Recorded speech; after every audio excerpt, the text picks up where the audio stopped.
Hello everyone, my name is Abhijit and I'm going to talk about algorithm, asymptotic analysis and factors of a good sorting algorithm. First of all, let's talk about algorithm. It is a step-by-step procedure which defines a set of instructions to be executed in a certain order to get the desired output. Algorithms are generally created independent of underlying languages, that is, an algorithm can be implemented in more than one programming language.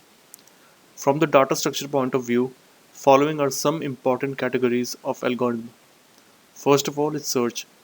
It is an algorithm to search an item in a data structure. Sort. It is an algorithm to sort items in a certain order. Insert. To insert item in a data structure. Update. Algorithm to update an existing item in a data structure.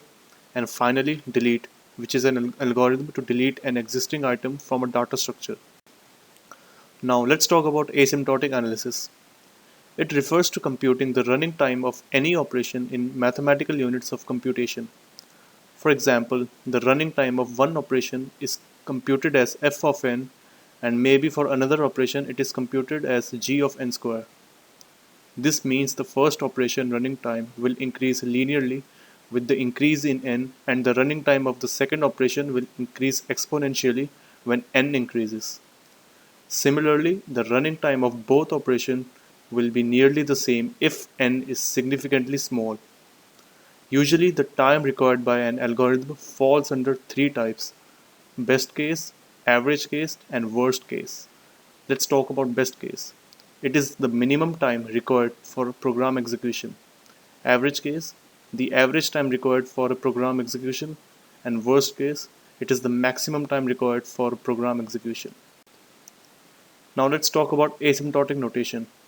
Following are commonly used asymptotic notation to calculate the running time: big O notation, big omega notation, and the big theta notation. First of all, let's talk about the big O notation.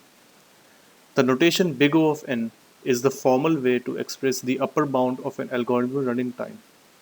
It measures the worst case times complexity, or the longest amount of time an algorithm can possibly take to complete. Now, the omega notation. The notation omega of n is the formal way to express the lower bound of an algorithm running time.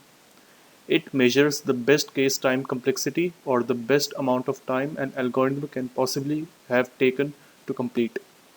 For example, for a function f of n, big omega of f of n is greater than equal to g of n, then there exists a c, a constant which is greater than 0, and n such that g of n is less than equal to c for all n greater than n0. Now let's talk about the big theta notation. The notation theta of n is the formal way to express both the lower bound and the upper bound of an algorithm running time. It is represented as follows: big theta of fn is equals to gn if and only if gn is equal to big O of fn and gn is equal to big omega of fn. Now, let's talk about factors in deciding a good sorting algorithm, or we can say that how we can make the sorting algorithm better. First of all, running time. How quick is an algorithm? We care about average and worst case scenarios. Big O of n is godly, big O of n log n is the standard, and big O of n square is bad usually. How much extra space does an algorithm need? In place means no extra space is required, which is good. Will the order of same data points be preserved? For example, 2, 4, 1, 5, 4, 3. If the first 4 labeled as 4 ends up before the second 4 labeled as 4b in a sorted array like 1, 2, 3, 4a, 4b, 5, then the sorting algorithm is stable. Swaps. There is a cost associated with swapping two elements in an array or list.